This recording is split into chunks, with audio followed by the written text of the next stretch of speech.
Nobody builds 5G like Verizon builds 5G, because we're the engineers who built the most reliable network in America. And the more you do with 5G, the more building it right matters. The more your network matters.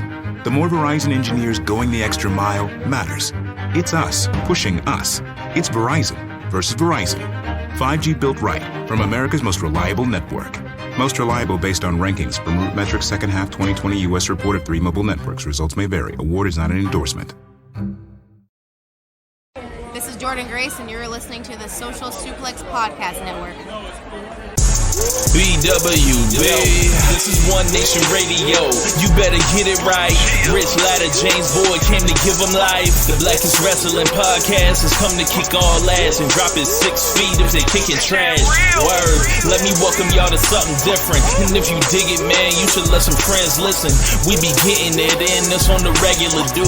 Ravish and flow, but this shit rude. See, James don't rap, so I had to break it down. The whole network, man, we coming for the crown. Raps in the columns, I keep them both covered. Making the beats too, so the listeners can bump it. Hit us with the rating, yeah, I'm saying it's a 5. Before you hit it, talk, bob your head side to side. It's One Nation Radio, and this is the beginning. It's Rich, and I'm here with James. It's time to listen to One Nation. You got to unleash the power of the pyramid. This is Mike Sempervive from WrestlingObserver.com. Check me out on Wrestling Observer Live every day. And also check out your boys, Rich and James, on One Nation Radio. This is Kenny Omega. We're listening to One Nation Radio. Check it out, guys. These guys know what's up. Big Kenny Omega fans. That's all that counts to me. Goodbye and good night. Bang. Ladies and gentlemen, welcome to this week's edition of One Nation Radio. I'm James Boyd, and here with me I have Rich Latta. What's going on, man? Oh no! Yes. I see our recording has gone the way of Ben Simmons. Yes, bro.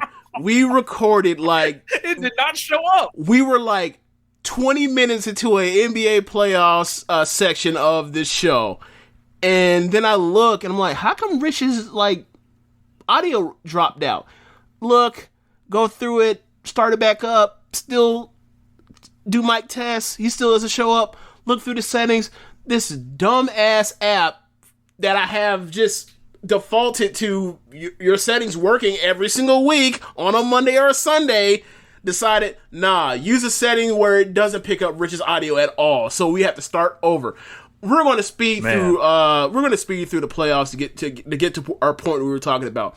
Ben Simmons is a joke, a fraud. He has progressively gotten worse in the playoffs. Every single playoffs he's been in since 2018. I'm sick of watching him let down Embiid. Embiid has done everything in his power to become the basketball player that he is, where he was the best basketball player when he was healthy on the floor this year. And we're at a point where we had to make these concessions to where Embiid, the best post offensive threat we've seen since maybe motherfucking Shaq, has to face up and be 25 feet away from the basket at times to get space for Ben Simmons' non-offensive ass. I'm sorry, I've been over this rant before. It was a lot more nice and concerning before. I don't have time for it because I'm pissed off that we lost his audio, so he's gonna have to fill it. And he ain't the worst person he's had to hear this from this week or whatever else. So it is what it is. Sorry, Ben Simmons, but I'm not sorry. I want you off this fucking team. I want you playing somewhere else away from Embiid so Embiid can unleash his full potential away from your trifling ass. If I'm too harsh, I'm sorry. Shoot a basketball in a game when it counts. Send him to the Shanghai Sharks. My God. Maybe if he goes to a Euro league, to a foreign league like a Euro league, he would actually get better. Think of how many guys we've seen in the NBA not make it, get drafted over else, take their ass to Europe, play them grown-ass tough men, learn how to play in a way to make it work for themselves and come back. Maybe he will get a jumper if he was out there playing some of our Serbian brothers. Man, yeah. Ben Simmons is doing shit I haven't seen since LeBron melted down in the 2011 finals, and this may have been worse. This was way worse. He wasn't afraid. He never shot 30% from the foul line. He never passed up dunks. Passing up dunks, completely just absolute cowardice, and I've been on this fuck Ben Simmons for about 2 years now, and this feels all really good. You know, to see the world finally arrive to the party. I don't think Ben Simmons, you are not a point guard. You need to go ahead and put PF next to your thing instead of PG, because this isn't the way to win. And I've seen people kill guys like Russell Westbrook for quote unquote sabotaging their team, like in ways that were never anything offensive. like this. This is way more offensive. Like, this is ridiculous. This is way more offensive. Way more offensive. Like, Russell Westbrook's issue is he plays so goddamn hard, and this, you can also say this for Blake Griffin in his prime. They play so goddamn hard that they have no gas, and the way that manifests is they make mistakes in the games because that's how it manifests, right? To where like they don't make sound decisions, or they turn the ball over, dribbling the ball with their foot, or they can't make shots, they have no legs. That is something you can live with depending on what kind of team setup you have. It just didn't work out for those two, right? Like we were talking about the meltdown with Doc Rivers, and we'll get to that in passing as well. But like that 2015 team, Blake was incredible in that playoffs. But you look at what happened at the end of that 2015 series against the Rockets, where it's like these games were close. He basically emptied the gun in the first 3.5 quarters and had nothing left, and it was left on Chris's shoulders. And like that team was literally playing 4-on-5 on offense for all them years. Sometimes 3-on-5 until Blake finally got a jumper out to past 12 feet. But with Embiid, it's when it's with Simmons, it's I have the ball. These teams are not threatened by any action ran off me because I can't short roll because Embiid's on the opposite block. There's a big there to mess all that stuff up, and also he doesn't want to get fouled, so therefore he's not really going to go in there for real. Like we're done. Like you said, take PG off his name and put PF. How about this? Put DS there and he is dunker spot. Like he's basically at this point, like I don't know, peak DeAndre Jordan except 6'10" with a handle. Like he's that offensively useless. My God, like I don't know what happened to him or what has happened to him over the years. He's just deconstructed to. That's the thing. He's gotten worse progressively every playoffs. Every postseason, he's gotten worse. Yeah, man, it's stunning to see something like this, and he was the exact opposite of the other Game 7 we saw, where we saw dudes playing with their hearts, emptying the gun, right, going after it. Right. Meanwhile, Ben Simmons don't want none of it. Like, bro, he don't even want to dunk. Like, bro, in that Game 5 when they lost, when they blew that game with like a 25-point lead in the second half, right? Like, Embiid had 37 and 13. What? On a torn meniscus. Right. That's another thing about this. Then he missed Game 1 and then has played 2 through 7 on a torn meniscus, and it's sensational for most of the series. Like, granted, like I think Game 4 he was really bad in the in that fourth quarter, whatever else. But it's like, hey man, like this is a dude that has improved his game and expanded his game every year he's been in the league when he's been upright and healthy. Meanwhile, Ben Simmons literally has not expanded a goddamn thing since he's been in the league. Like he's 24 years old. He was the first pick in what, 2016 draft? 15. No, 16. 2017 rookie, 18, 19, 20, 21. This is 5 years. We haven't improved in 5 years offensively. You know who this sounds a lot like? But this man was never afraid to shoot the ball. Sounds like Tyreek Evans. But like, yes. But you didn't have to tell Tyreek Evans to shoot. Right. This thing is like just at a point to where it's like, bro, you 6'10", you 240 pounds. You are the only person I have ever seen be able to literally wall off, stop, and control LeBron James moving at full speed. You are that kind of defensive talent and athlete, right? And that kind of body control and power with it. You get a baseline turn spin where you lose the ball for a split second, and you have a foot on the restricted line, and then you pass the ball to Ty Ball, who's on the other side of the rim with his defender between the ball and him, to get fouled. Dunk the fucking basketball. What's wrong with you? Yeah, man. Like, I heard his explanation is he's afraid Gallinari was going basically after he got behind him, was going to swipe from behind. Gallinari ain't did no shit like that. He's tore his ACL in 2015. Stop it. Man, I saw Gallinari and I was like, Gallinari's still in the league? Right. Especially like, he's on that level now. Especially after how bad he was in OKC last year in that Rocket series. We couldn't decide of a barn. I was disgusted. I was really disgusted with Ben Simmons, and like he's somebody that I have like defended and thought like, you know, he'll figure it out eventually, but like after that game 6 I was like, nope, wash my hands of him, he's fucked, it's a wrap. And then game 7, like to be on that, for them to win game 6 after blowing that lead, to run to win game 6 in a row, come back game 7 just to let the home fans down, get to the point at the end of that, and then for that play to happen is like, this is a crystallizing moment for that city, that fan base to know that is never fucking happening with that guy. Y'all need to move on. And the thing is, it's so funny that Philadelphia, a city that has booed, you know, people talk about how shitty Philadelphia is and saying and passing and to be funny when it's about how they booed Santa. How about the times them fuck niggas booed Michael Irvin after he got stretched off with a neck injury? These are terrible people. I'm sorry. For them, with the process, the way they were out here babying Markelle Fultz because he made free throws occasionally before they finally shipped his ass out of town. Just for them to baby Ben Simmons all them years in a situation where he never got better offensively, you would see him and pick up open gyms with other NBA players, like when almost famously, like that same Ben Simmons jump shot reel in that gym was that same day where you had Devin Booker and Noah talking about getting double teaming Booker in open gym, right? That's like one of those famous open gyms on Twitter the last few years, right? For him to hit them shots there and be out here thinking that he's going to tease us like with the possibility that could happen in an organized basketball game. The fuck out of here! Boy. Get him out of here! I'm done. We're done. That's doctor footage.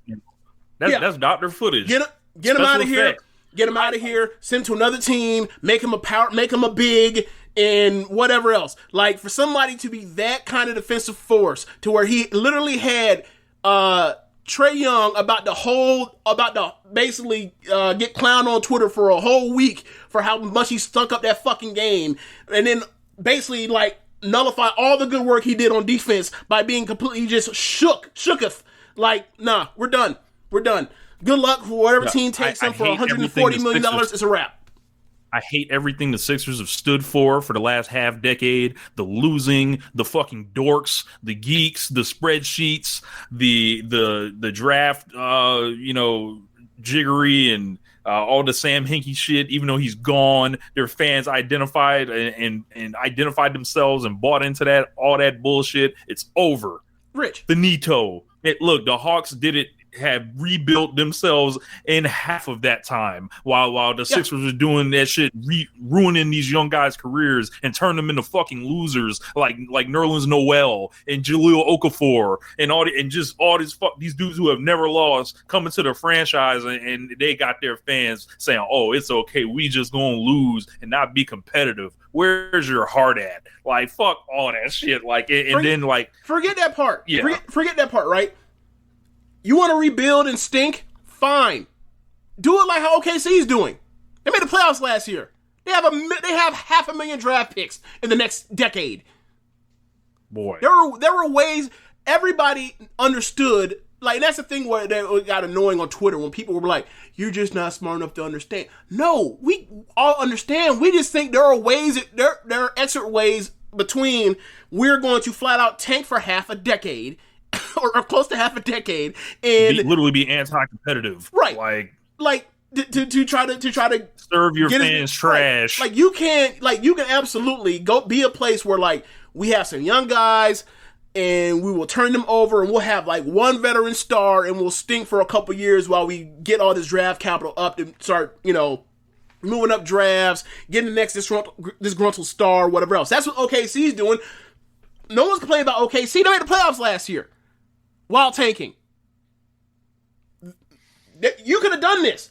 Like, there are ways to, hell, Miami Heat, they never tanked. They made the finals last year. There are always ways to do this besides just saying we're going to tank it out or whatever else. And the thing about tanking it out is, hey, bro, what are the odds you're going to actually draft the right people every single time? They didn't even do that even a third of the time. They got Embiid, and he was back, and he had the bad back, so he fell to them at like what, 3, 4? 3, I think. I think he went 3 or 4. 3 or 4. Okay. You're right. 3 or 4. You're right. Right. He falls to them because if his back is healthy, he goes number 1. Sorry, I'm sorry. Sorry, Jabari. Sorry, Andrew. You're not going first if he's healthy. Like, that was the secret thing about him, is like he had his bad back or whatever else. But whatever. We'll go past that, right?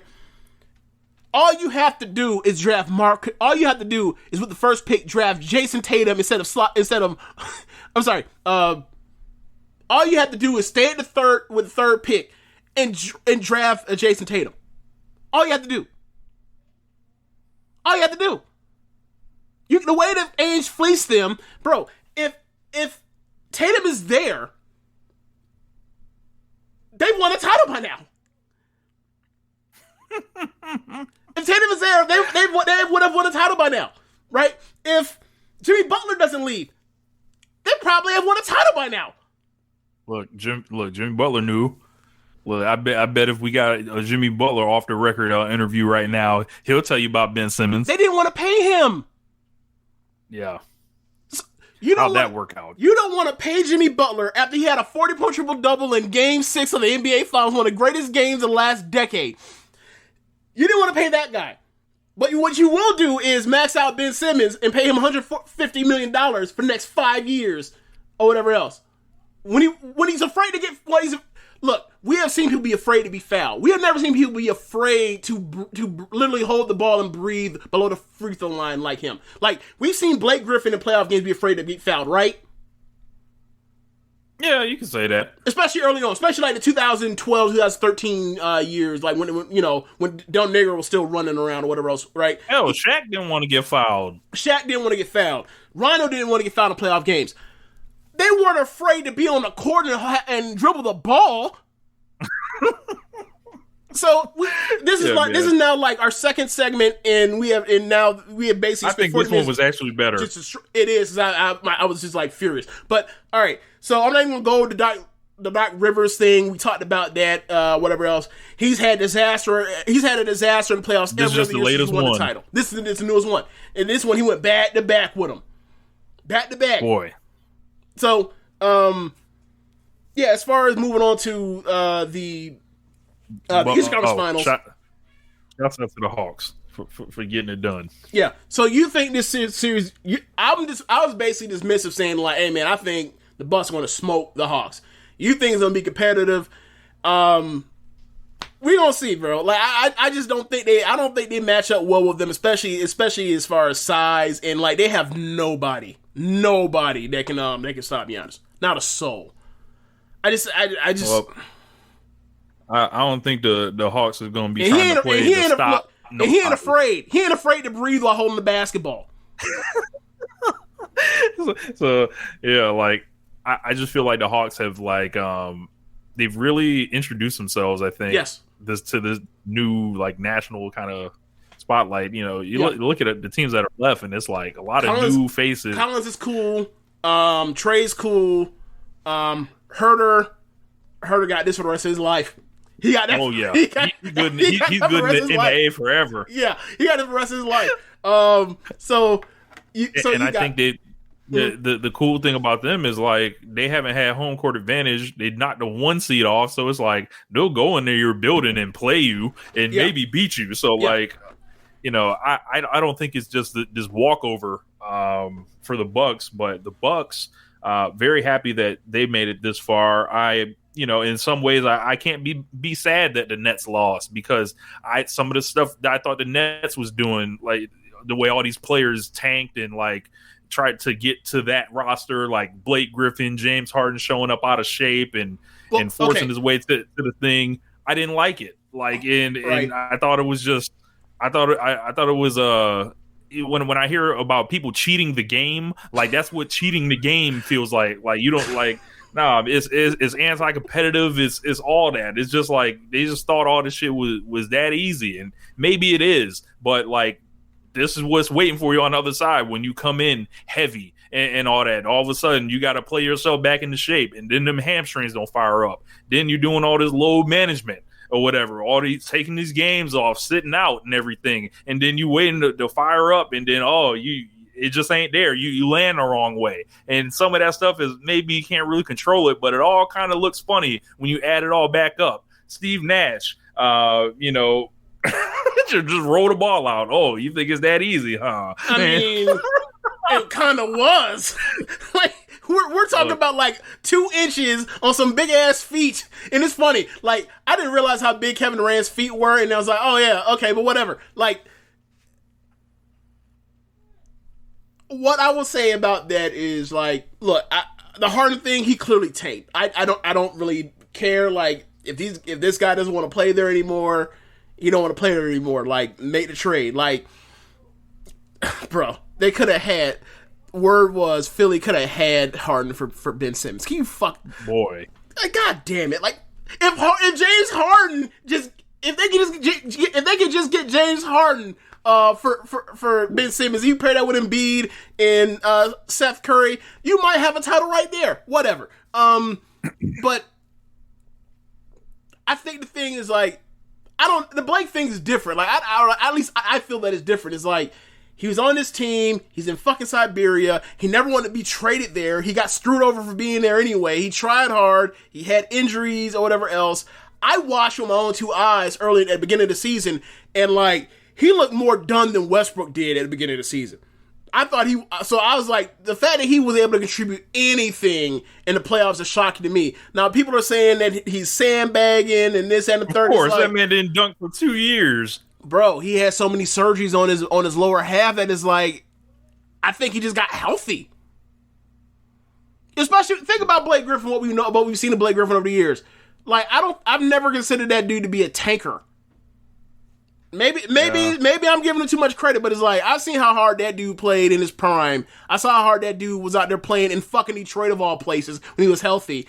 And then, like, he had just came back. When it's time for you to try to get off a team, shit get real different, So DeAndre called him and said, "Hey, bro, how about you slide through? Start laying it down." Okay. Yeah.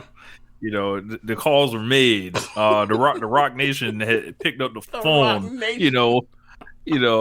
say, "Hey, we know we gonna try to get you because we can't let you go to the Clutch Sports." So, and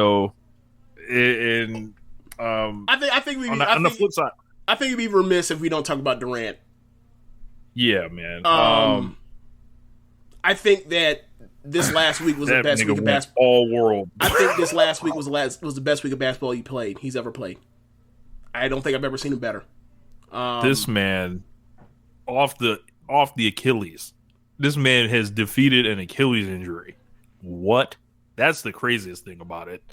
Yeah, like, sucks. It sucks for him. They tried to run a scheme for the championship, but like you saw, like when that man was back against the wall, like that man's heart is huge, and like he was just a fucking god on the court. Like that's the thing that worries. Like when people got so upset with him joining the Warriors, like I understood it. I just don't care. But I understood it. It's like, we all kind of know how fucking all-time great you are, guy. Like, it kind of sinks that you're also on the same team with someone that's also, like, another fucking alien. Like, I get it. It didn't bother me. It's like, whatever. Like, they're gonna be the best basketball team I've ever seen, so, like, I don't care. But I get how people felt that way. But, like, the way people have discounted and discredited him as far as his worth as a basketball player these last few years because he was on that team, like, I thought that like people would have let it go after he, came back for game 6 and tore his Achilles. And that man stopped LeBron from winning rings. And then he's gonna have to carry that forever. And then he won another. And then he goes to another team that turns to a super team, and they get mad at him again. And it's like, bro, like I don't think y'all understand what you kind of see here. Like I don't think we've ever had 8 basketball talents ever in this sport as good as Kevin Durant. I don't think we have. He is that special. And like this past week was a glimpse of the stuff we thought that we could have seen like the last half decade. But like we saw it in a less potent dose at times, but like this was always within him. This is what we saw within him like back from 2011. So in this series, like it felt like it was real competition. Like it was teams that this was his that came up.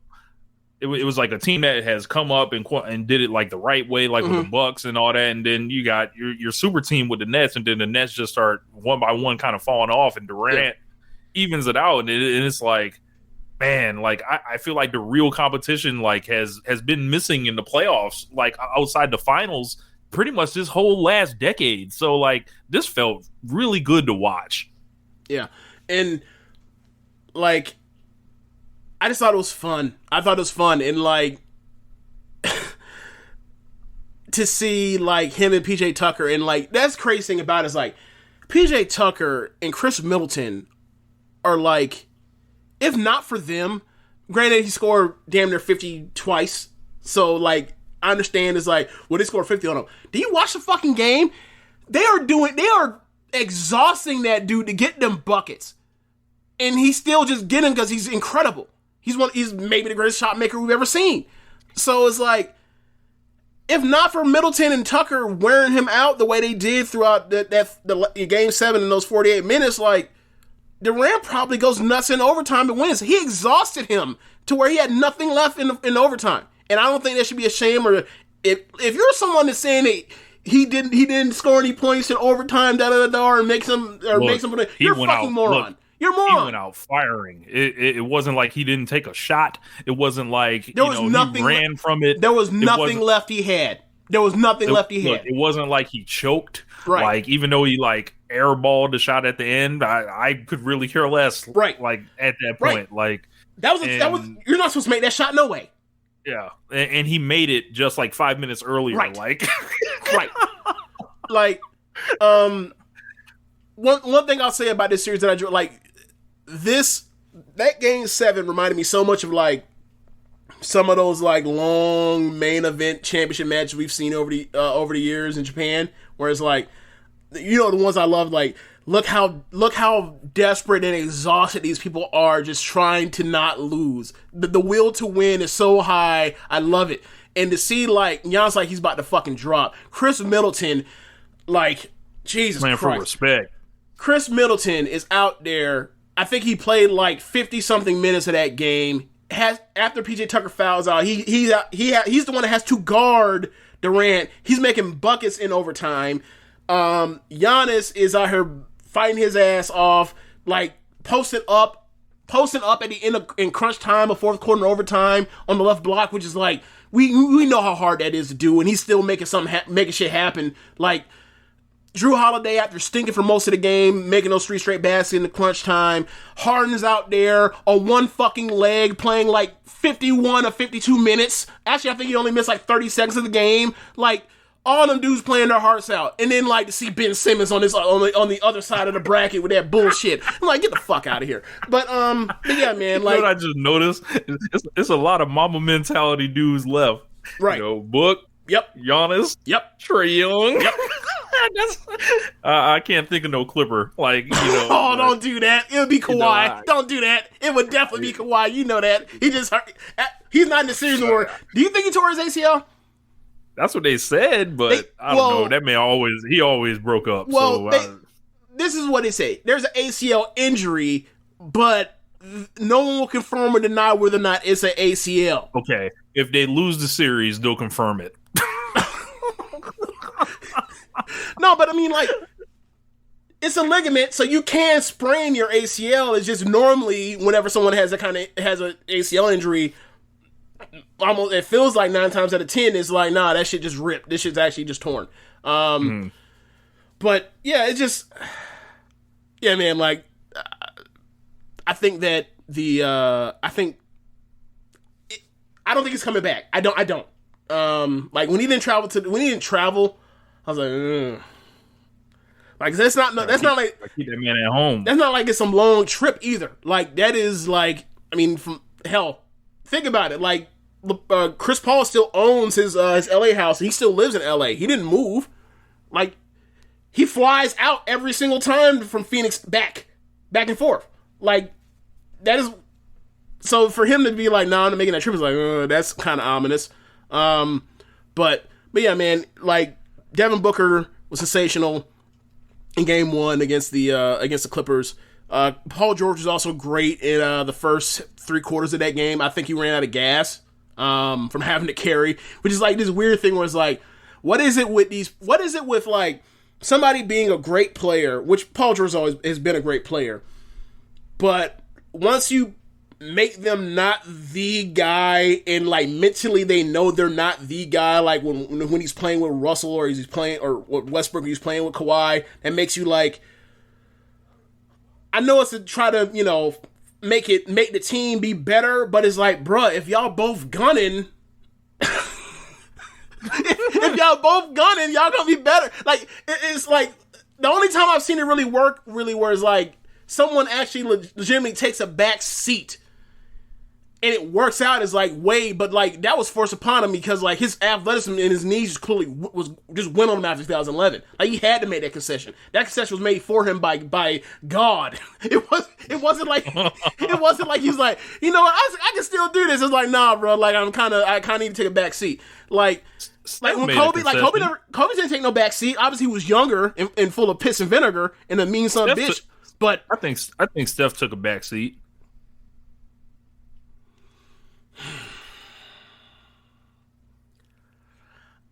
You could on the court at least. I feel like it's almost mentally he did, but like as far as like him always having the ball, he had the ball more than Durant did. I think ultimately like you might be right, but I think the thing is like those four were so fucking. Like between their team with the amount of talent offensively and skill they had was so above everything else. It was like maybe he did. It didn't matter. They still just won. So I'm trying to think. You know what? I'm gonna say yeah because like Durant was the one that mostly did most of the bailing out for them in their hardest series against the Rocks before Chris tore his hamstring. So. So given like when actually like shit actually hit the fan, it really was Durant. So yeah, you're right. Now I'm thinking about it more. You're right. I never really thought of it that way because I'm like, who was really the alpha for that one? Is like they both alphas. Y'all getting swept. This shit don't matter.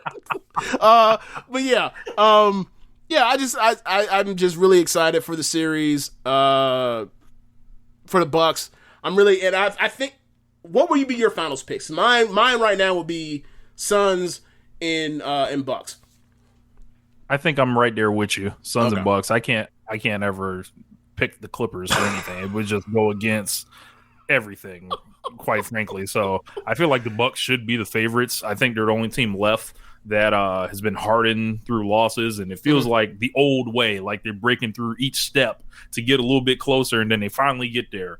It feels like it's like kind of written like that, and a lot of new faces in these playoffs, which is a good thing. Yeah, because next year, like the Lakers are going to come back, and then they're going to have to play some of these dudes that are come back tested. Too. Yeah, the Nets are going to come back. The Warriors are going to come back, and then this is what we call creating new stars, baby. So I was thinking about this. Just earlier today,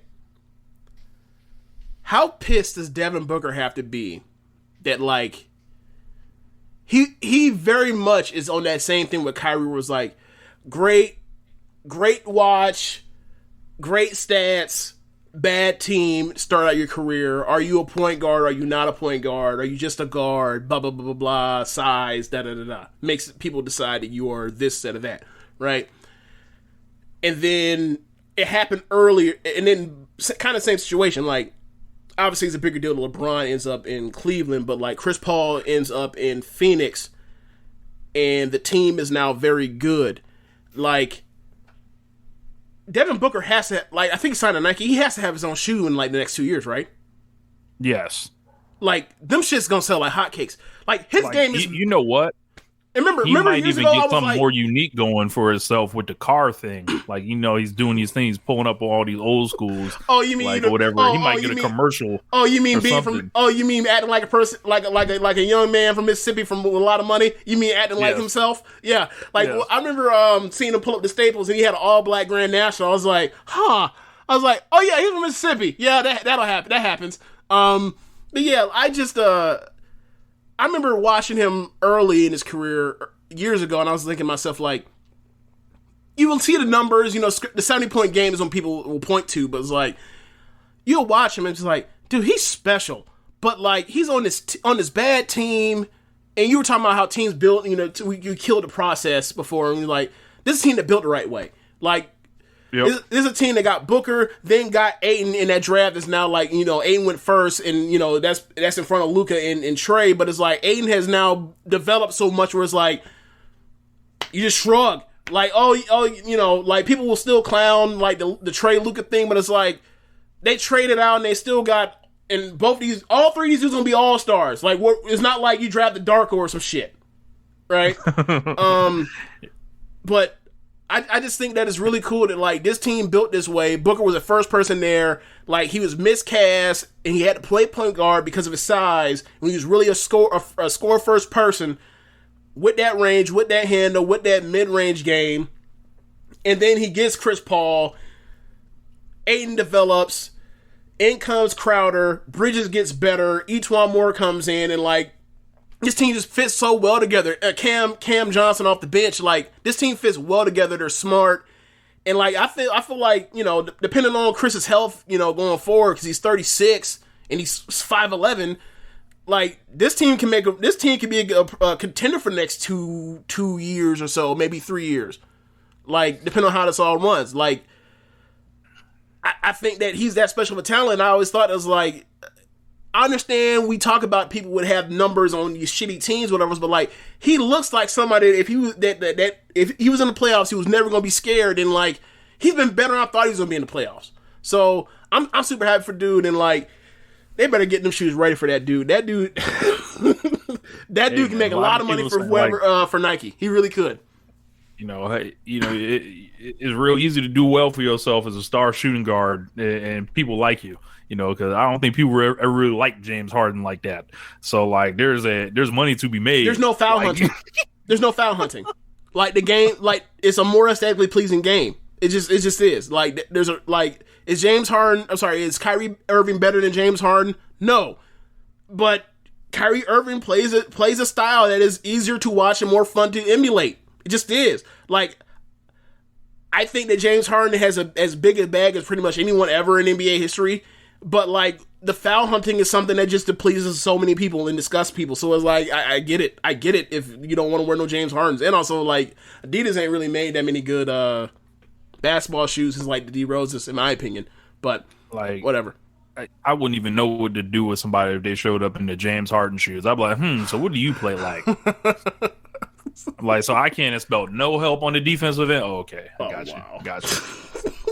Oh, you gonna stand over there while the rest of us on offense and you ain't shooting this time? Okay, got you. Like, if you're looking through the Adidas catalog, you got to be out here looking get the Dames before you get the Hardens, right? Of course. Yeah. Or the moon boots. The old Kobe's. Oh my god. The moon boots. They did. Kobe should have left earlier. He should have left Adidas earlier. Buy out the contract. Oh, man. man. I think it was a 7-year deal with them. I don't quite remember, but Adidas out here making all the mistakes in the 2000s. They were like, "Hey, this LeBron thing, we don't think it's gonna work. We ain't gonna give you no $80 million or whatever, $70 million, whatever it was." And then Nike was like, "Oh, word, here's this 90." The rest is history. I guess we're done. I guess it's not a time to talk about wrestling on this wrestling podcast. WWE Hell in a Cell in June this year.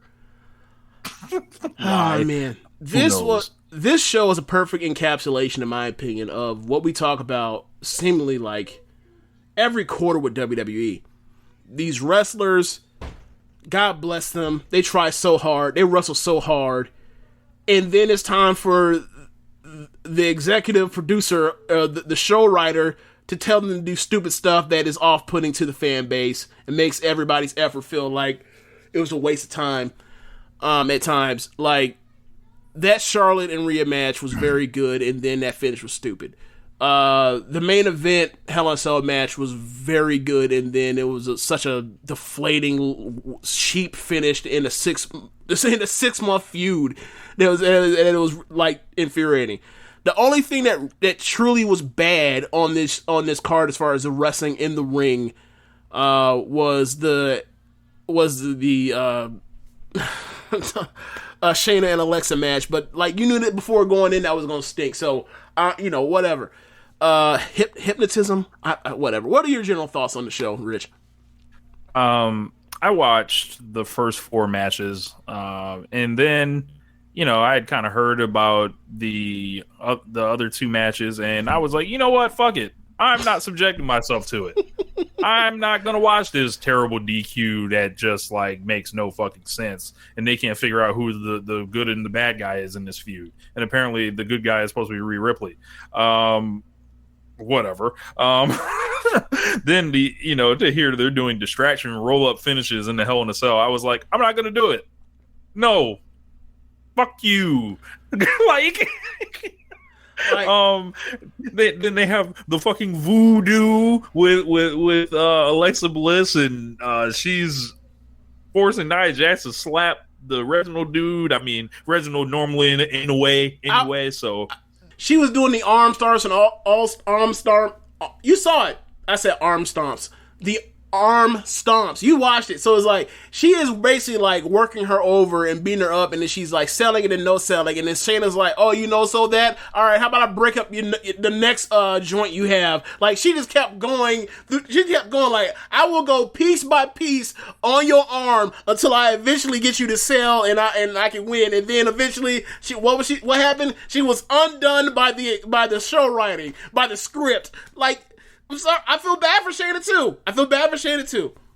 It seemed like it was the story of this fucking storyline sucks. These wrestlers looks like they tried to save it, and then the finish came, and then it was bullshit. So it was like the video package would be fucking confusing and weird. The work is okay to whatever, and then the ending's just like, oh. So we can go through it. I guess we can go. Yeah. Can we start with the good part? The first hour. The first hour was very good. The first 2 matches. The first match is the SmackDown Women's Title Hell in a Cell match between Bianca Belair and Bayley. It got a little silly at the beginning, but they kept once you got the story, for me, or at least for me, like once they were doing some silly stuff, and then like they got to the story of they keep messing with start doing the HBT, the hair-based tactics with Bianca and Bayley, and hair control, and then tying up the hair into things, and then thwarting Bayley as she's trying to get advantage of the fact that she tied her hair up, and then by the end you get braid control, and then like she's wearing her ass out. I thought the ending was a little too cute, where it's she teased like she's about to do the KOD to Bayley on the ladder. Bayley ducks, or Bayley rolls, and then Bianca anticipates that she lands. She basically rolls off rolls through to her feet and then hits a flip senton onto Bayley, who's still on the ladder, and then KOD's her on the ladder. I thought they could have just did the KOD right there, or just ended on the 450 splash on the ladder, and that could have been fine. But I mean, that's kind of nitpicky. I thought that generally speaking, it was a good match. It was a very good match, a damn good match. I think I gave it. I think I may have given it 3 3/4 or 4. I don't remember. I had to look. Yeah, I thought it was more smart than spectacular. Yes, this was definitely different from her match against Sasha last year. Yeah. I think it's another good win for Bianca, who's like, if you like the Bianca Rhea race is just fascinating. Like, seeing is how Bianca's pretty much got Sasha and Bayley to work with, and they gave Rhea, Asuka, and Charlotte to work with, and it's like we're getting dramatically different results. I feel like, I feel like a lot of it is one, they know what to do with one. The other one, they have no clue. Like, they don't know if they want to make her a heel or a face. And with Bianca, it was like, she's a face. She just is. Like, she'll be a heel eventually, but she's a face, and we're gonna make her the top face of the women's division. And like, knowing what the fuck you want to do kind of helps. Yeah, I was a little flabbergasted by the video package and the storyline going into it. It's lame. It was just weird. It was lame.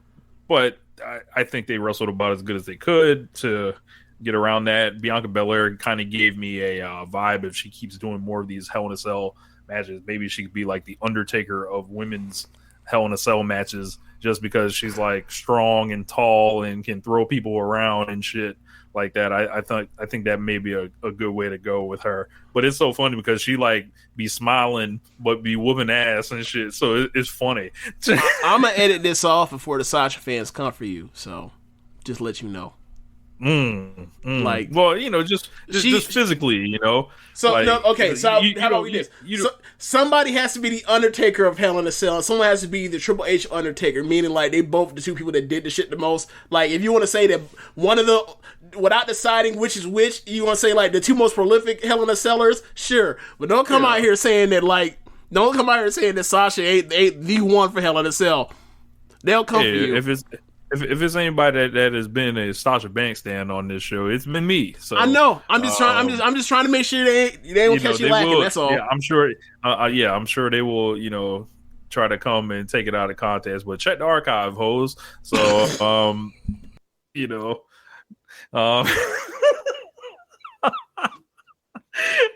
yeah, man. So Bianca, another, you know, victory, gets the job done. You wonder what's next for her. She kind of cut a promo that alluded maybe Bayley is still next. I don't know why or how. Seeing as how Bayley got this title the title shot by simply laughing after she had already lost to this woman. So who knows? Hopefully there's like, you know, maybe like can we just get a placeholder opponent or something? Like, I don't know. But how about we get a build that seems? How about we get a build that doesn't seem to just be like infantile for Bianca? Like the Sasha one was you're a rookie, and this one is these are all very grade 1 by the book, first time champion style things. There's nothing that's like grabbing you by the throat what Bianca's doing. Like, my thing is like, I don't know if you necessarily should show these video packages because it makes her look less cool. Look, she was in the opener, right? She was in the opener, right? Yeah. Just bring her out, have the match, and let the match go on, because nothing really tied back to that video package to show. Obviously, you know, it's a time fill, but like, if it makes a person you want to get over less cool, don't show it. Just run the match and let the match impress the fans. Because the match on its own was impressive enough to be like, yeah, Bianca and Bayley are both that deal. Yeah. So, yeah, we can go to the next match. Seth Rollins and Cesaro. Thought this was fine, but you know, my rule is I've seen a million Seth Rollins versus Cesaro matches, and I just don't care about them. Another goofy video package between Seth Rollins and Bayley. I don't know who's more annoying. It's like they're running the same gimmick, except like one's for the women's division and one's for the men's division. Yes. Do you see the part like during the video package where like they're together during Bailey's thing and they're both sounds doing like the laugh thing together? Hell. It's like, yo, it's just like that is. Sounds like the segment from Hell. Like, like between Bailey allegedly being the person that with the promos that carry the industry and Seth with the drip game is like, yo, these two characters like they're living off their rep. Like they got fans based off the work they're living off the work they used to do, not the rep, not what they are doing right now. I'm only talking about like on the mic. In the ring, they're still both going to a certain degree. Like obviously, Seth ain't been what he's been, or compared to 2018. But like this is a quality match. I thought that this is underrated on the goofy finishes aspect of the show, not the fact that who won or who lost, but like for Cesaro to get to the end of this match by doing the spin, slapping on the sharpshooter. Seth goes to the rope, or gets to the ropes, fights to the ropes. Cesaro says, no, you don't. Crossface. Another reach, roll all the way back to the middle of the ring, set back up for the sharpshooter in the middle of the ring. Seth goes to reach with the right hand. Cesaro then grabs the right hand and then starts stomping it to the mat, to the canvas, the right arm. And then for he's stomping on his arm 2-3 times, Seth is screaming bloody murder and grabbing his shoulder like it's coming out the socket, to Seth grabs the back of his head with the left arm and then hooks into a inside cradle and then hooks the leg with the bad right arm and is with the right arm able to hold him down for 3 seconds. I was like, wait, why did he just stomp on his arm if he's strong enough to still hold him down then? What the fuck? That's weird. That's like I thought that was goofy. This loss or that pinfall was a way to send Cesaro out of the singles division. So James, I'm going to ask, who's Cesaro's next tag team partner? Big E, maybe. But my thing is this: if you want Seth Rollins to beat Cesaro, curb stomp him. Fine. If you want to beat him, if you want to continue the feud for TV with that finish, fine. Don't stop his arm.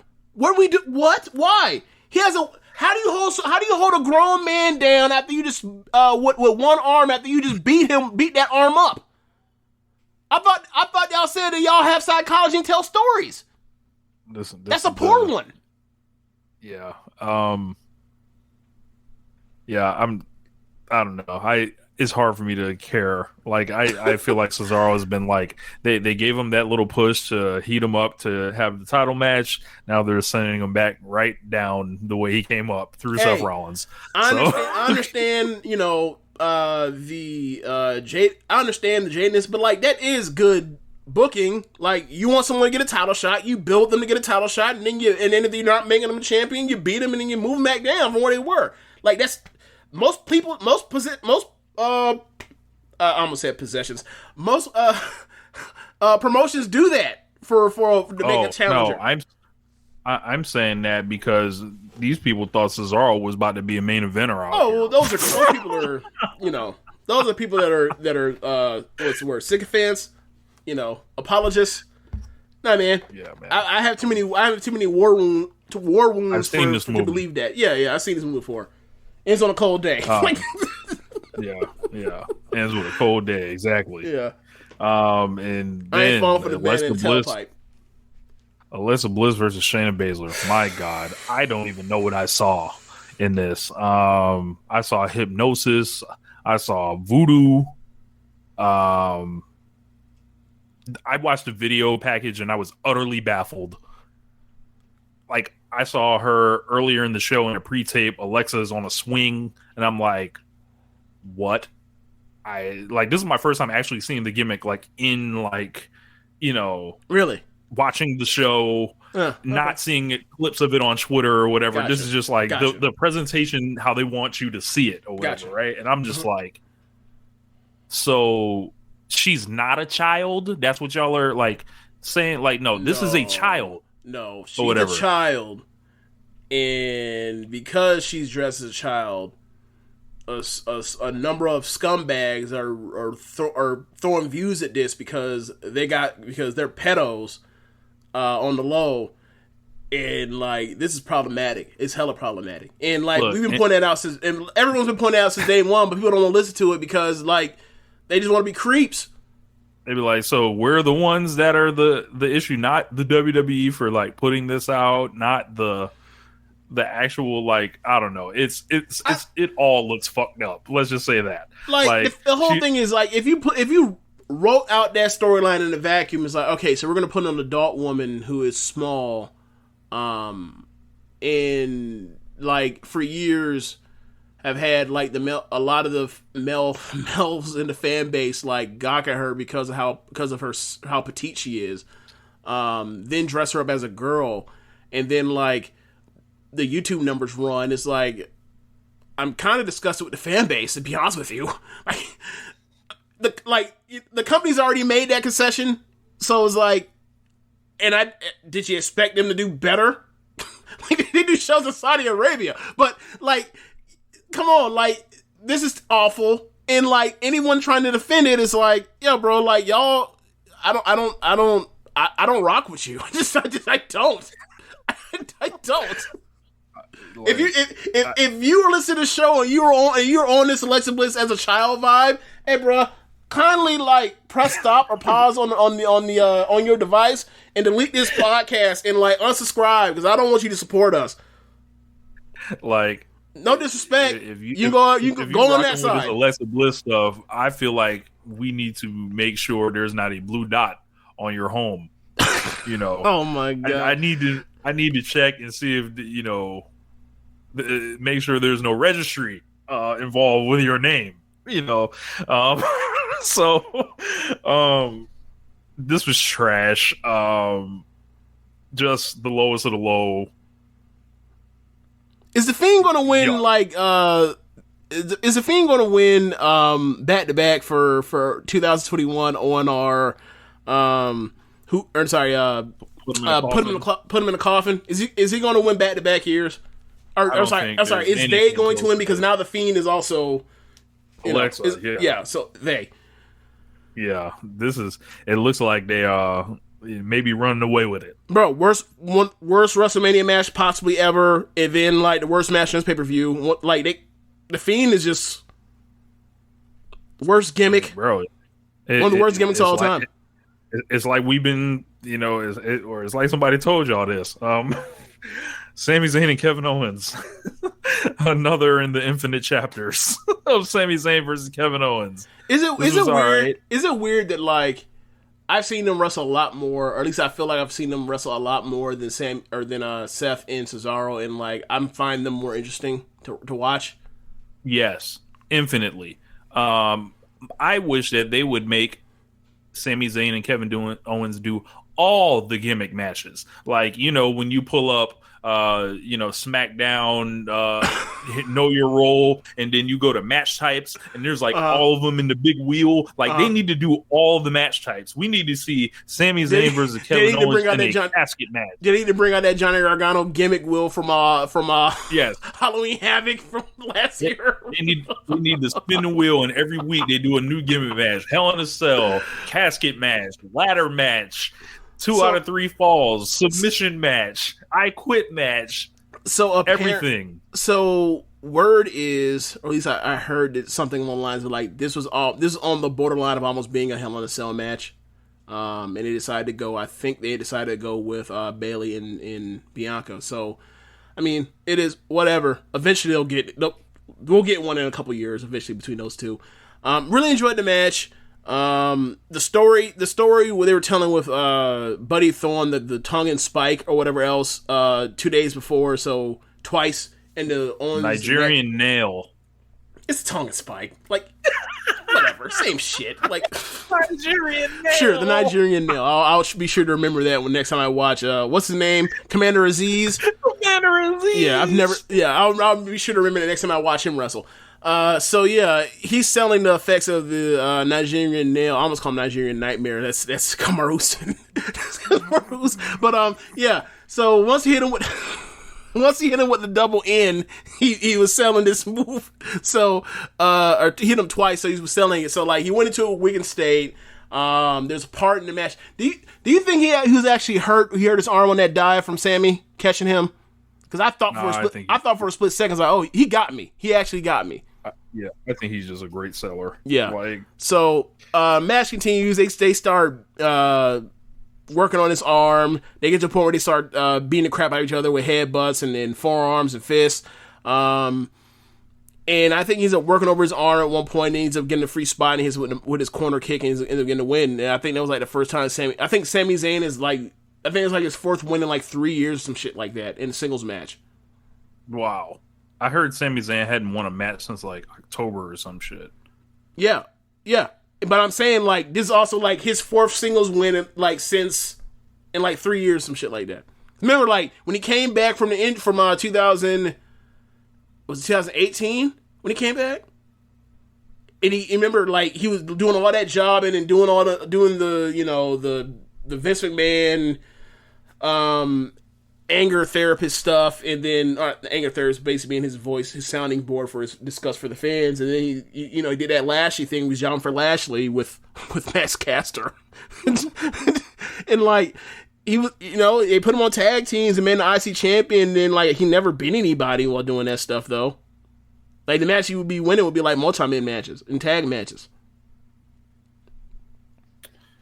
Yeah, man. Yeah, take it away. Charlotte versus Rhea. Oh man. Charlotte versus Rhea. Was this what Triple H was talking about when he had to pay off in the back pocket? Hey, this finish actually does play into that. How? I'll explain it. If you go back and watch their match from WrestleMania, WrestleMania 36, Charlotte eventually hurts her. They beat the shit out of each other. Charlotte hurts her leg, slaps on the figure 8, and she taps out. The finish of this match is she gets her leg at a certain point, and then slaps on the figure 8. Rhea makes the ropes and drags both of them out to the floor, gets by the table, and basically takes a lame DQ like Charlotte would take a lame DQ defending her title. It's not a good story. Didn't say it was a good story. But it actually plays into furthering this feud. I thought that if this match had a finish, this would have been a very good match. I thought this finish was super lame. This is some shit that's out of a bad Raw. A bad episode of Raw. And you say the same thing for the main event finish, where it's like, yo, these two finishes for these last two matches were awful, and these four people are working their asses off. And this was Charlotte and Rhea just have good chemistry. They just do. They've always had it. But like, this was a match that Rhea really needed after struggling with Asuka in singles form, starting out the box, and like they had a very good match in the ring. And then Vince said, undo it. Undo all of the good work you just did for what you worked for 14 minutes to do. It was an awful finish. And at the end... What's up with this gif I'm seeing getting passed around? Charlotte kicking the air like it was a video game test or something. She went to kick twice from behind. She's facing the hard cam. And... I don't know if Rhea moved or whatever else, but Charlotte like kicks twice and both times doesn't connect. Yeah, it looked very bad. Oh, it did. But it did. Like if you only saw that GIF, you thought they had like some like 1.5 star match. Yeah. What a terrible finish. Yes. Yes. Know, just. Especially if you're someone like us, there's like they just announced the match is happening again next month on pay-per-view. I'm like, fuck you. Like right. I'm just right. You gave us a 14-minute title match and you fucked us, and now you say run it back out there. No, especially for like something that's not super heated either. Like I understand they had the pull apart thing or whatever, but it's like nobody thinks to heat this feud up. Nobody cares. Babe. Nobody thinks this is AJ Styles going for the double count out with Samoa Joe after he calls out Wendy. No, This is not the same thing. It's not that level of heated to where I need to see this again. No. It just feels like they're on the countdown to give Charlotte the belt back because they had Rhea, from what I hear, do the DQ thing, then do her fucking move at the end and stand tall. And it's like, why didn't you beat Charlotte? So about that, she hit the ripcord earlier in the match, and it was right next to the ropes. Charlotte put her either put her foot on the rope or her arm or grabbed the rope. I forgot which one, but that was right before they got to the the finish part where the figure 8 happens, because Rhea blew her stack because she didn't beat her with a move. And then at the end, after they fought, after the fuck finish, she hits her with a move. Like, yeah, not good. Really bad finish. But not the worst finish on the night. Not, because we're about to get to it.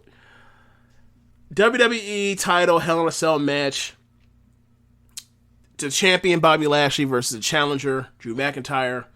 This is the culmination of a 6-month program that started in January of this year. It did? Yeah. When did Miz cash in Money in the Bank? Elimination Chamber? Was it Elimination Chamber? Or was it before? Was that for Rumble? No. It might have been Fastlane. Okay, so maybe 5 months. 5 months, whatever. 4 months, whatever. MVP and Bobby Lashley strike a deal with Miz to help Miz cash in Money in the Bank, so that Miz will then have to face Bobby Lashley. Bobby Lashley becomes champion after quickly dispatching Miz, because Miz was a pretty choke champion, and it's you have Drew McIntyre chasing after his title from that point forward, from before WrestleMania all the way to now. We're in June, and Drew lost his match at WrestleMania for the title. He didn't get pinned. Braun Strowman got pinned at the last pay-per-view. And then it gets to, he was number one contender. He lost to Kofi with the help of, he lost the number one contendership to Kofi with the help of MVP, and then got it back to get his last shot with Bobby Lashley by saying, and Bobby Lashley said to him, "This is your last chance. Once I beat you, we're done. You can never face me for the WWE Championship again." Drew says, "I'll agree if we have it in Hell in a Cell." And then after they beat the living shit out of each other for 25 minutes, something like that, they end it where the top babyface in the promotion. That's what Drew McIntyre is, correct? The top babyface in the promotion, right? I mean, I feel like I keep seeing more and more things about how people are tired of him and they want him to move the fuck on, and I'm just like, what did Drew McIntyre do to y'all? I've still waited.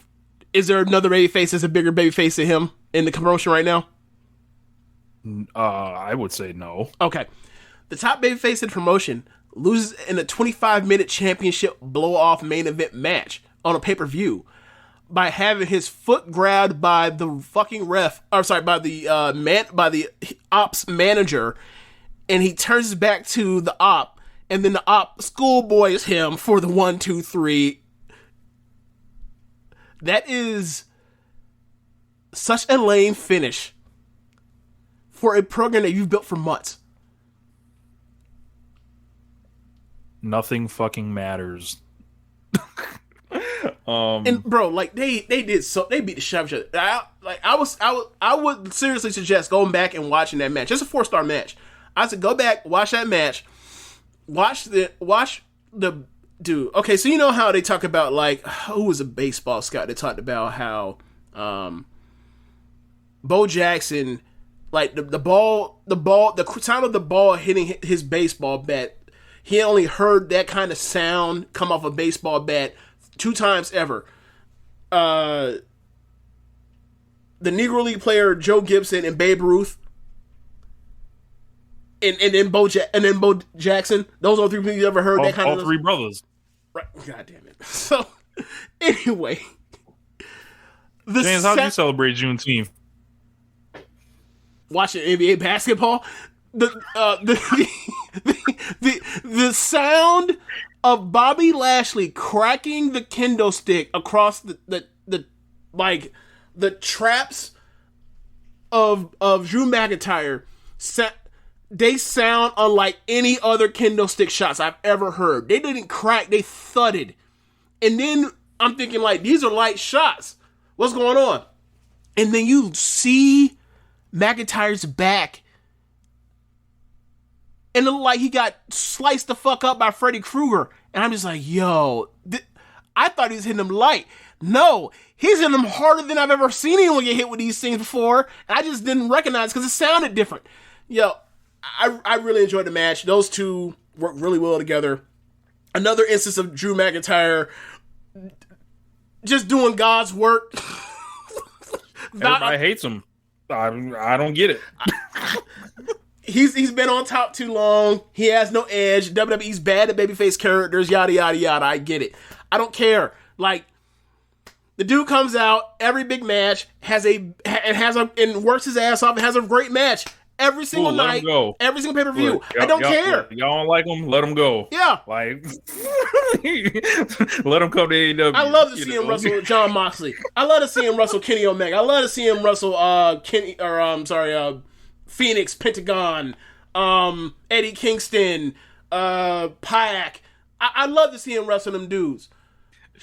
Everybody's just so down on this guy. I don't get it. Him and Roman Reigns are the two MVPs of this company so far this year. So I'm sorry. I watch all the big shows of y'all shit. What are y'all talking about? Like, understand, Raw is Raw. It's gonna be 3 hours. It's gonna suck. It happens.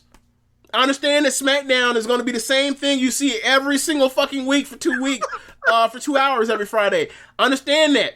When Roman Reigns and Drew McIntyre have big matches, them shits go off. I'm sorry.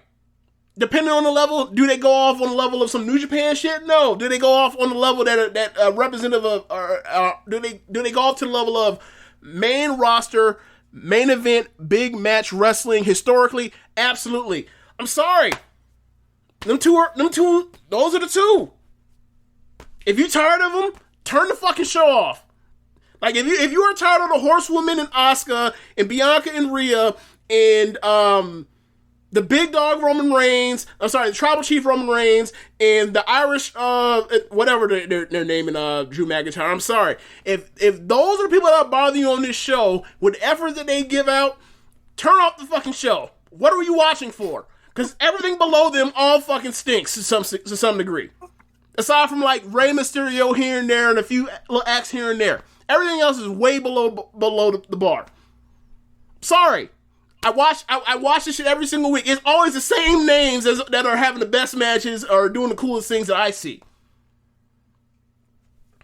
Yeah, I just don't give a fuck about this company. So, no, and that's fine. That's but I'm saying, like, the people that say this stuff or whatever about they're tired of somebody that's tired of Drew McIntyre, tired of Roman Reigns, or tired of whatever else. Like, hey, bro. Who's doing better than them? Not saying that someone couldn't, but who's doing better than them? Are they fucking up right now? Are you tired of them? Like, that's watch a different promotion.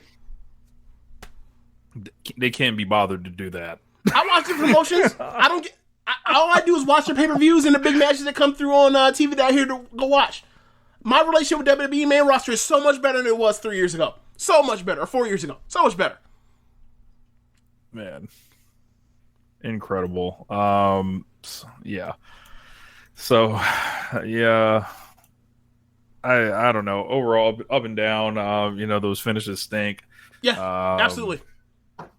So that's gonna stick with people. The last thing on the show, and this wasn't just the last thing; it was the last two things on the show. So, and I think there was an all-time awful match and another shitty finish on that show. Yeah. Yeah. So Friday night, so at AEW Dynamite, very interesting opener.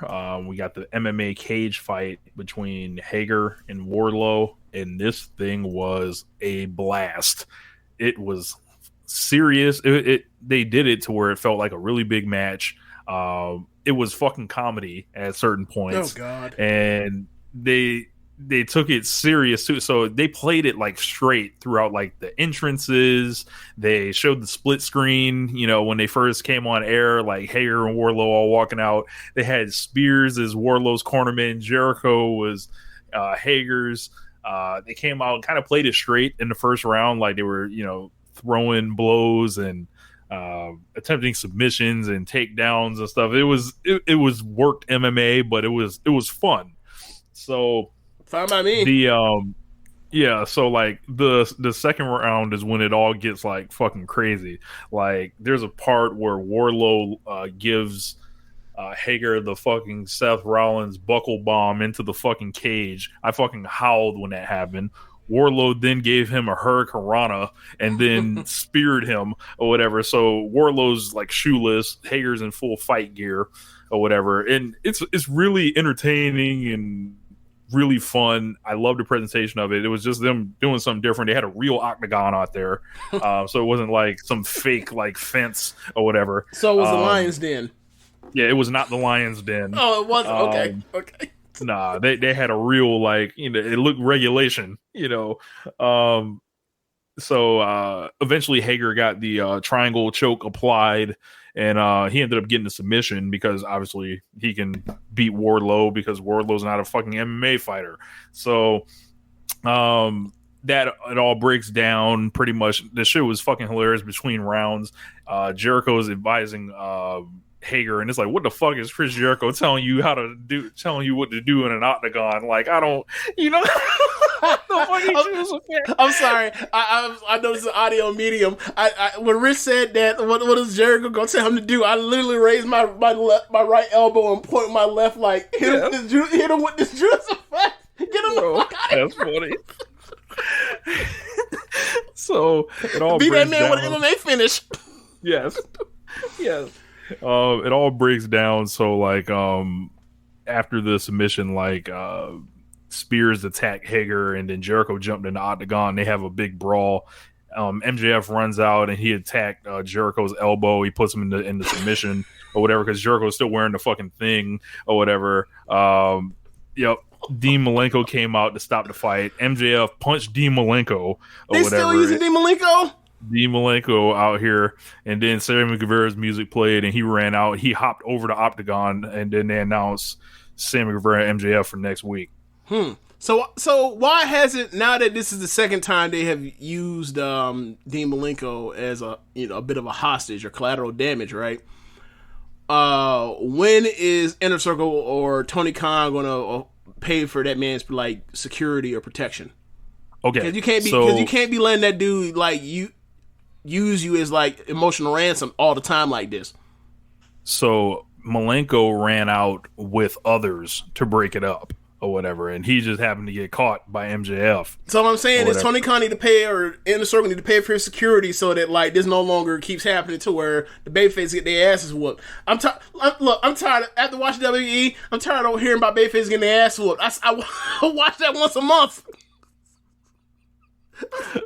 This is the second time they've used this man. Well, I got some more news for you. So there was a 2-on-1 handicap match. Ethan Page and Scorpio Sky, they fought Darby Allin, and Darby Allin. Yeah, this Sting told him he told Sting not to show up, right? Yes. So basically, Darby fought these niggas and you almost thought he was gonna win, but at the end, it was too much. Like, they fucked him up. They put him in the the Razor's Edge move that Ethan Page uses. That shit looked disgusting because it was like he threw that man 1,000,000 feet in the air and just like fucked him up. I think Men of the Year are clicking because they actually have a name now. It kind of, I think they have like a little aesthetic, like they're shit eating bad guys. And yeah, so after that, combined weight. How much was their combined weight? Do you remember? I don't remember. I would imagine would it be 4 or 5 times more than Darby? Oh my God. It will be 3.5 times more than Darby, I would imagine. Fair enough. So Orange Cassidy got a win over Benoni, the Wingmen. So the Wingmen were out there. I always liked the Wingmen. So they did a Jungle Boy and Kenny segment. So shit was fucking hilarious. So Jungle Boy was backstage. He was getting interviewed by Alex Marvez, but Kenny Omega walked up. Don Callis and Nakazawa, they pulled up in a golf cart, and Kenny came, kind of dressed normal. So he wasn't wearing like his expensive clothes. He just kind of had like he had some shorts on or whatever. And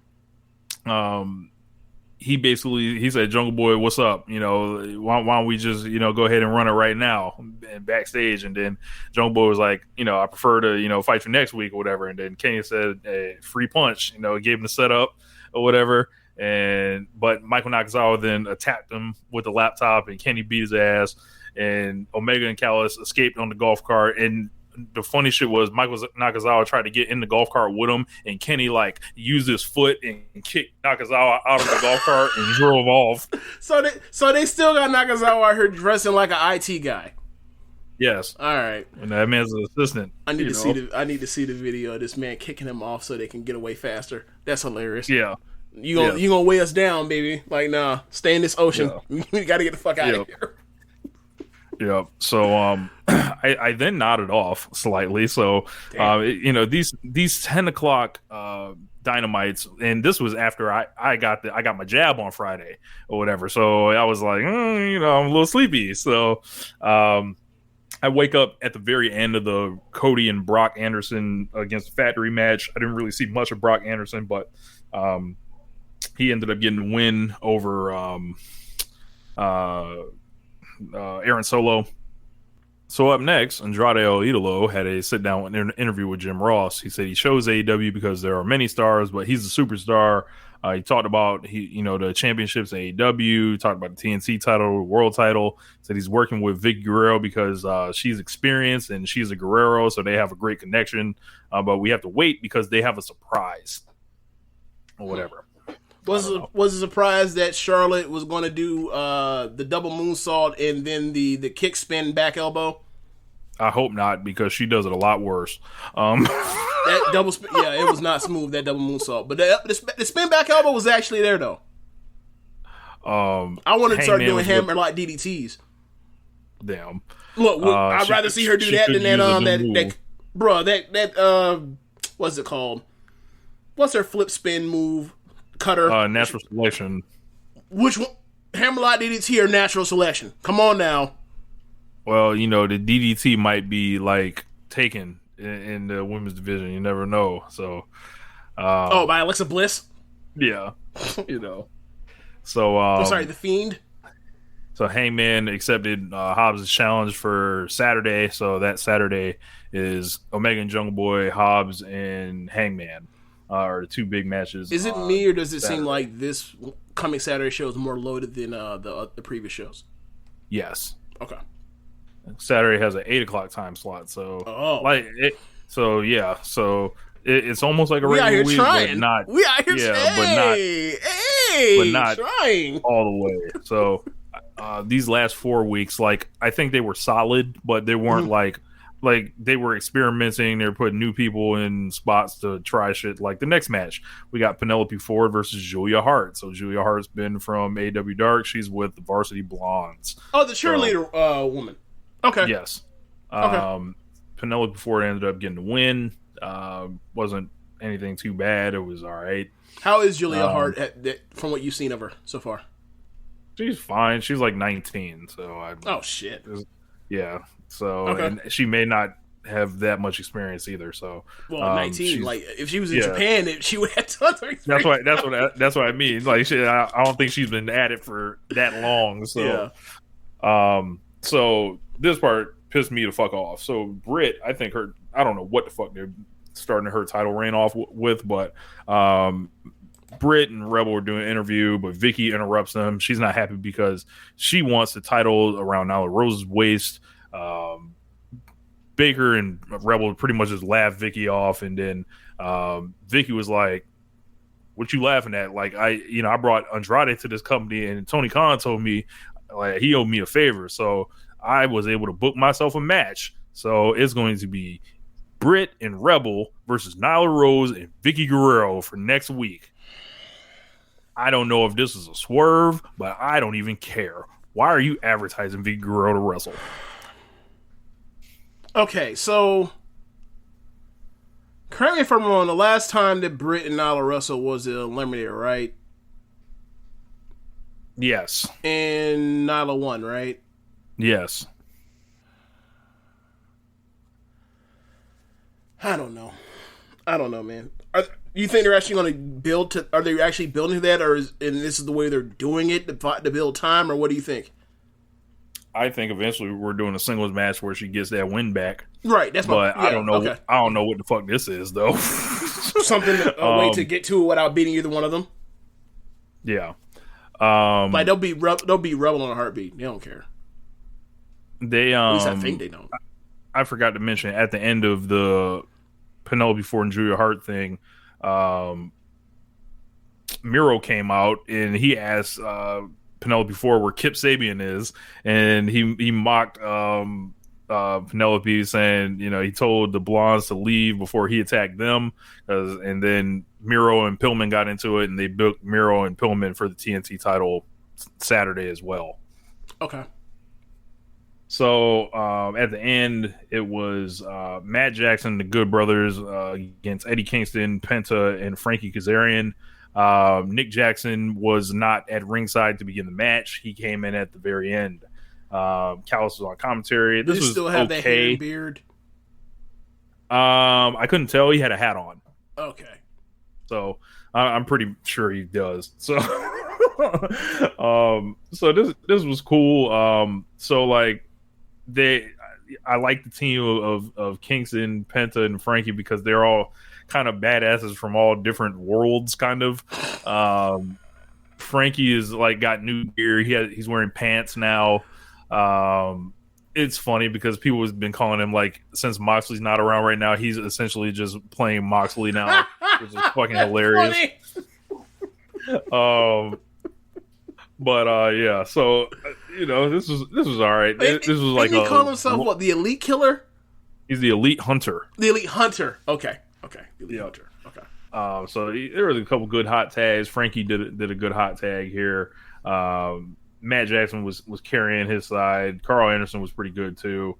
Nothing really about Gallows too much in this match. What a shock.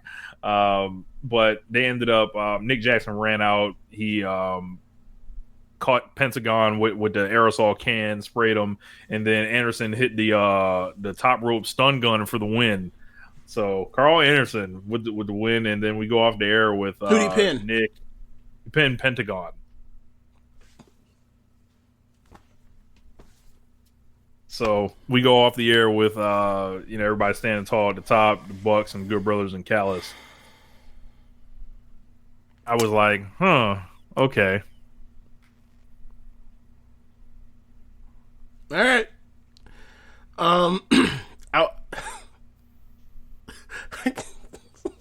So MJF and Sammy Guevara's the first Wednesday show back.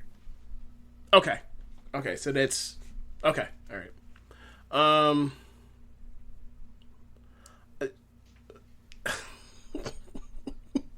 They'll put Pentagon and Phoenix in the main event, but they damn sure gonna beat them. It's wild.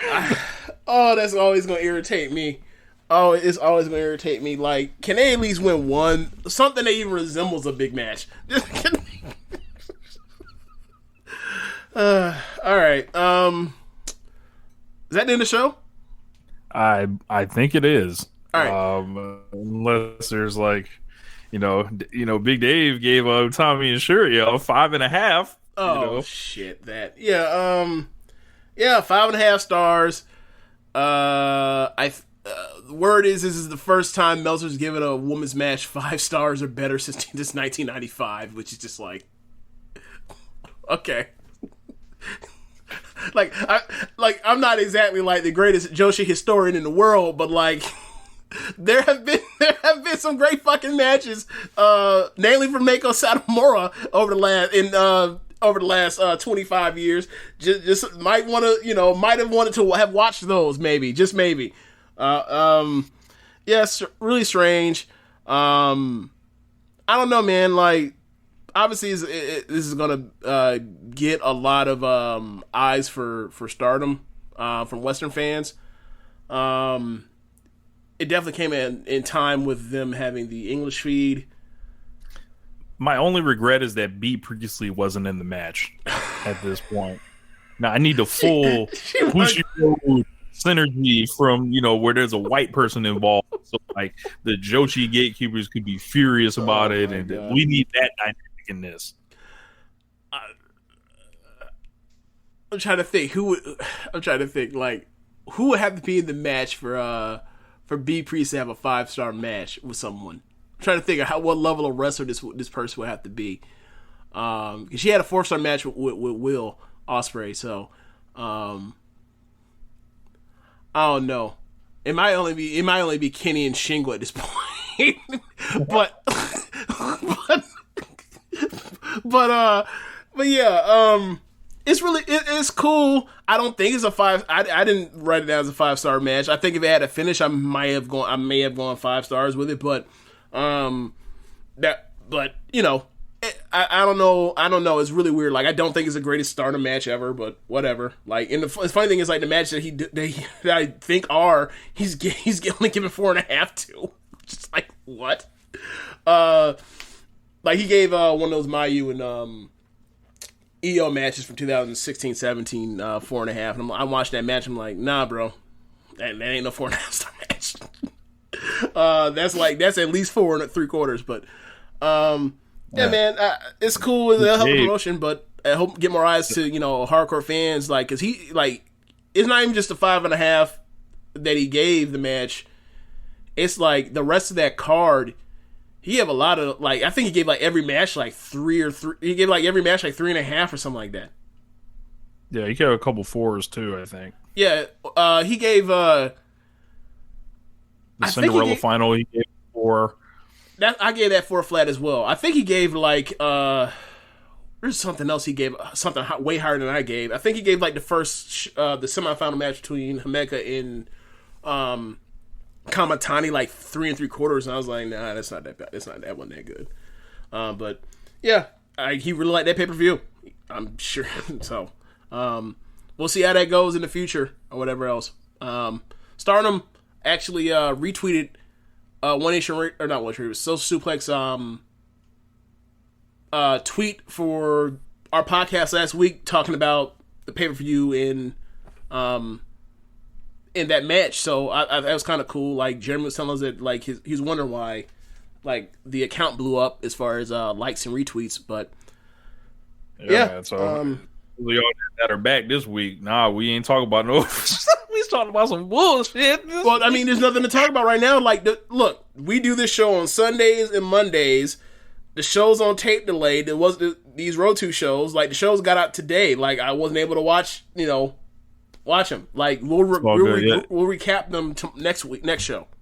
So y'all can get to know James before he's doing English commentary for Stardom World.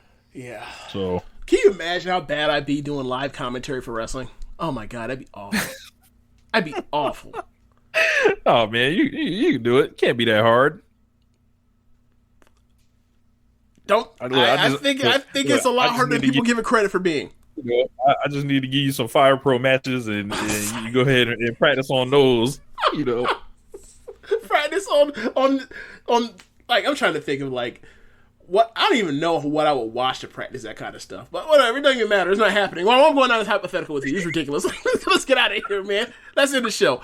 Thanks for listening, y'all. Be sure to rate us on whatever app you're using to listen to this podcast with. 5 stars. Go to Pro Wrestling and team. Y'all didn't let us win. Like, I'm kind of disappointed in the Nation Knights. He's still in this nation. That's the reason why you call us Nation. You call them Nation Knights. What is that? What should I call them? Nationals? Nationalists? Yeah.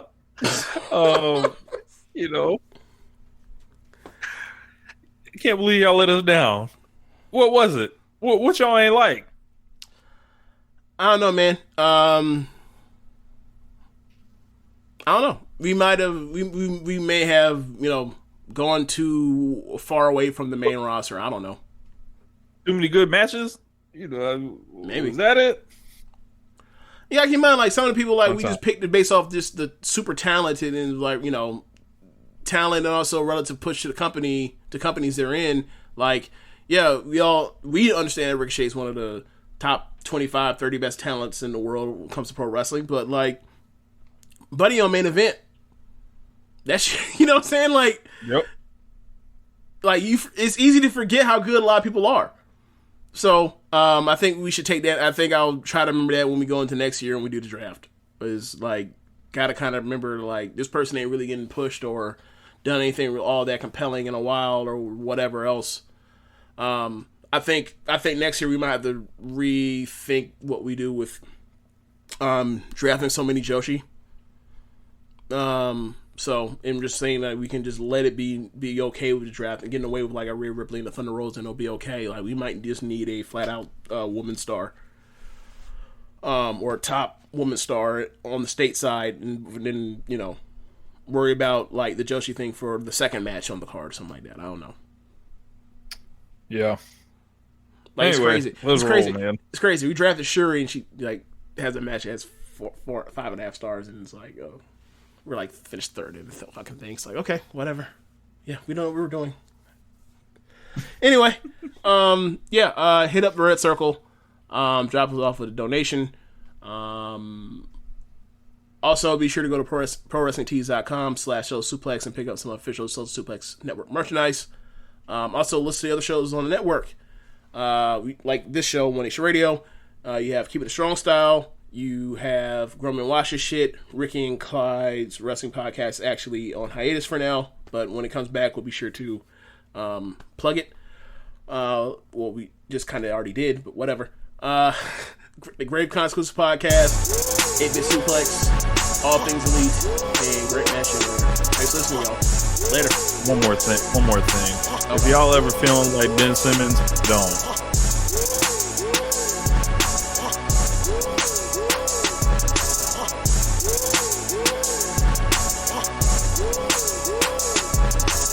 Want to look 10 years younger? We recommend Short North Dental for your whitening and brightening needs, because nothing is sexier than a man with a great smile. Check out the newest gallery in the Arts District at shortnorthdental.com, because dentistry has never looked this good.